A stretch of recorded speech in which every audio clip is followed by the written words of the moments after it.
Thank you, David. Which one shall I use? I've got two. Let's try one.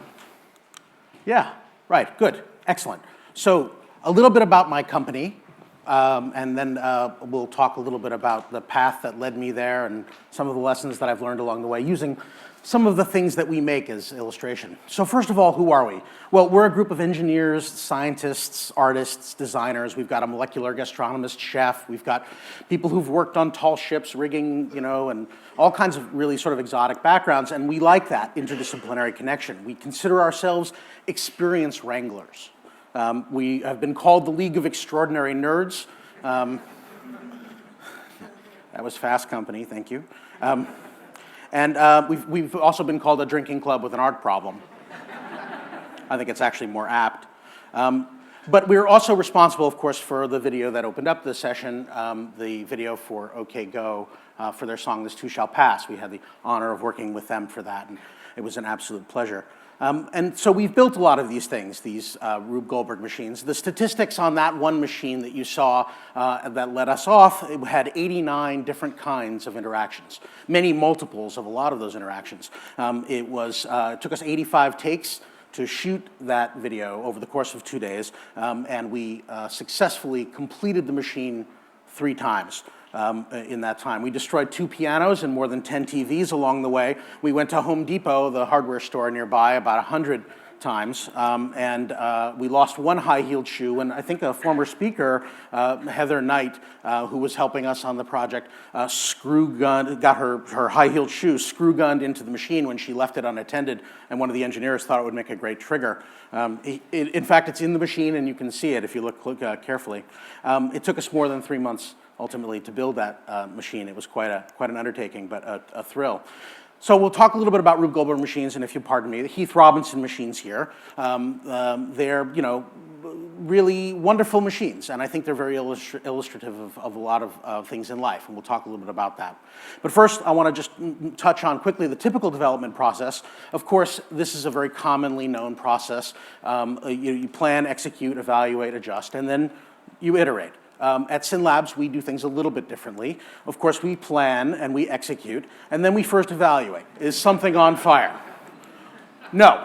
Okay, then we adjust and we iterate. Is something on fire? Yes. Awesome. Iterate. In the process of making of, there are a few important points. The first is identifying the initial path. My initial path began, I would say, around 13 when I was really desperately in need to be an actor. I really wanted this badly, and I started asking my parents for an agent for my birthday. They weren't particularly keen on this, I might add, at all. They really didn't want me to have anything to do with it at all, so they really wouldn't let me go on auditions. But they were out of town one day, and my agent called, and I managed to score myself a part on a recurring TV series in like '84, a show called It's Your Move. I went on to college after that, still sort of trying to figure out what my path was going to be. This is my best impression of Hugh Hefner. So that's my initial path, right? Still sort of trying to figure myself out in my direction. I worked for a number of different companies, commercial real estate, writing travel software, working again back in real estate, video games, running a genetics research company, helping run this event, monthly event in downtown Los Angeles, and then finally forming SynLabs. So you make these course corrections along the way, but it's important to understand the connections and the role of chance. Here I'm going to roll some video that was taken during the creation of the OK Go video. This is sort of self-explanatory. Can we get audio on this?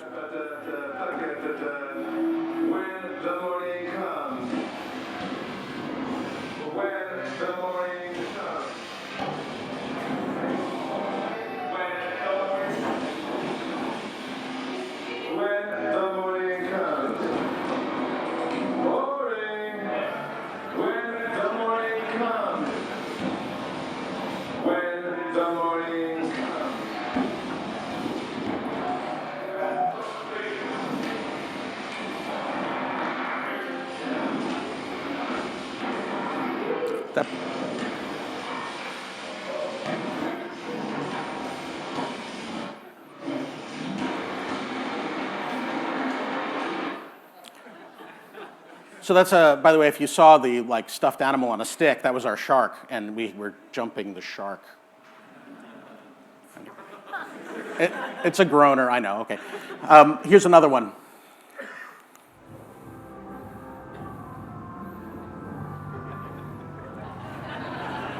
It's subtle, right? But anyway, that car was made out of Lego, so if it had hit the ground, it would have broken into bits, and we would have had to spend a lot of time on shoot day reassembling it. So fortunately, we were able to catch it. One of our guys jumped in and saved it. So in addition, you want to manage complications, right? Things come up along the way that are challenging, and you need to work through them. So this is a video we did for Google. La vie est là, qui vous prend par le bras, oh la la la, c'est magnifique, des jours tout bleus, des baisers lumineux, c'est magnifique, donner son cœur avec un bouquet de fleurs, oh la la la. Mais c'est magnifique et faire un jour un mariage d'amour, c'est magnifique.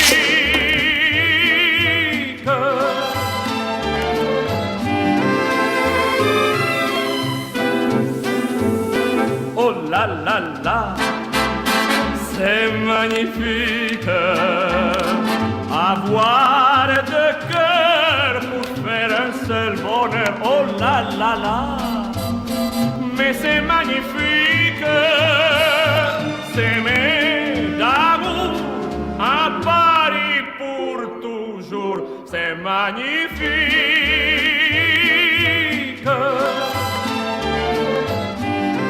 Google presents the first global online science fair. So among the complications on that one, thank you. Among the complications on that one, we, of course, we wanted it to feel like it was created inside a science, actual science fair, so high school gymnasium or something like that. That was, I think pretty straightforward. But then when we started adding in robots, lasers, explosives, electricity, chemicals, and animals, it starts off with mice who always had to be running in that wheel, which you'd think would be easier than, you'd think it would be easy, but it turns out it's quite not easy. So that was certainly some example of some complications. Then here's one we did for Red Bull. This is just, we're going to pick this up in the middle because we're running a little short on time.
Thank you. That one's called Red Bull Kludge. You guys should check it out online. It ends really well, too.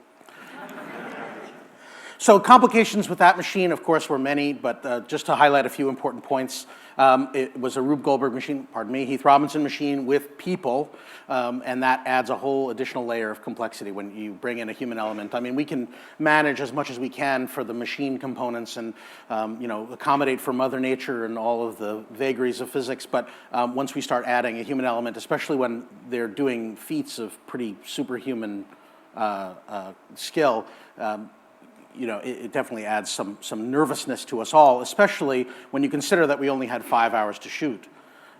We only had the athletes together for this short period of time, and so we really had to get it. So in order to make sure that we got it, we covered it from all angles. We got it. 50 cameras were involved in this, including the Phantom, which took the beautiful slow motion shots, and some Reds, and a whole lot of GoPros. So here's to GoPro.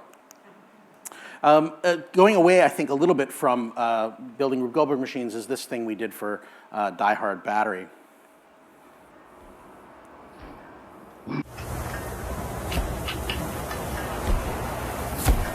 We powered a cube of lights, a double-stack keyboard, 24 cars without batteries, and Gary Newman, all with one Die Hard Platinum battery.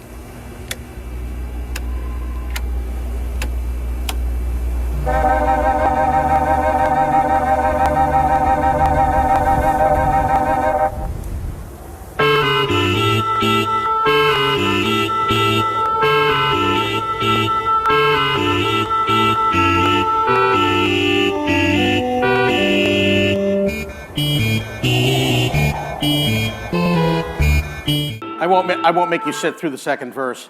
But then at the end, they all started with that same battery. I have to say, it was very impressive.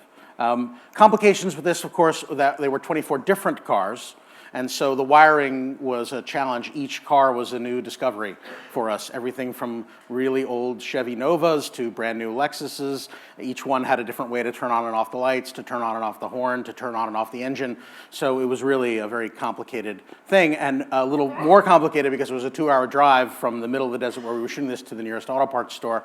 So we had somebody basically driving back and forth all day long, every day, picking up parts on a sort of as-needed basis. We did it in 3 days, and it was hard work, but it was really fun. We learned a lot on that one, too. And we managed to lock the keys in one of the cars. It's a story for another day. Let's see. This is a piece we did for Chevy to help them launch their new Sonic, and I'll let this one explain itself. 2011, we asked the internet to help launch the all-new Chevy Sonic from a 100-foot platform. The launch was streamed live on letsdothis.com. To help push, the only thing you had to do was to click on a 4-foot cursor hand. Every digital click turned an elaborate gear system in real time and pushed the Sonic closer and closer to the edge. You could check out the launch from any angle you wanted, from gear cam to pool cam, even sitting inside the Sonic itself. And while you waited for the car to drop, you could go back in time and check the click stats to see who else was pushing. After 9 hours and 2.5 million clicks, this happened.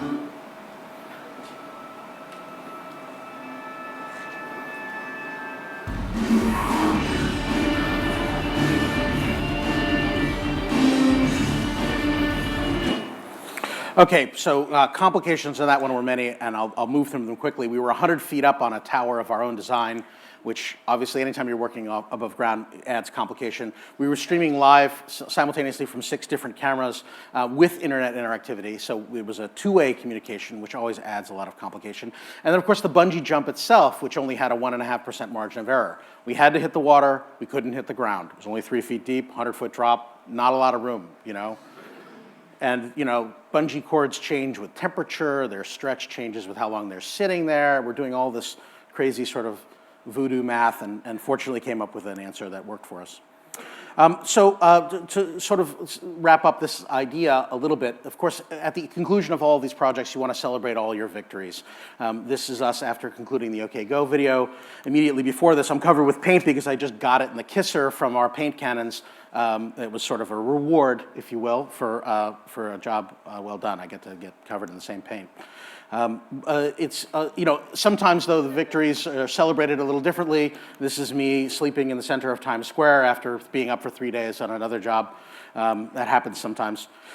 Quick word about art and technology, because of course we believe that we sort of live at that intersection. We believe that art is a reflection of the tools of the time. That as technology continues to improve, it enables art and design in new and exciting ways. I'm sure you all can think of lots of different ways where that's applicable. Technology plus creativity equals art and innovation. That's just the logical extension of that first idea. We believe that creative and authentic technology is very compelling. Of course, you're all here because you believe that. And then just some quick lessons. We implore you to explore, to keep your eyes open, to be willing to make mistakes, because you will anyway, and a mistake is a learning opportunity, of course. Small stuff stinks, but it's essential. The little stuff in a Rube Goldberg machine is always the most fussy, but it's obviously really important in order to be able to grow to fantastic heights. And focus is the ability to say no. That's, I think, a good principle when designing one of these machines, but a good principle in general. And finally, this, of course, is about the making of Heath Robinson machine, but it's very much also about the creation of a life. And so with that, I remind you that this too shall pass, and I thank you all.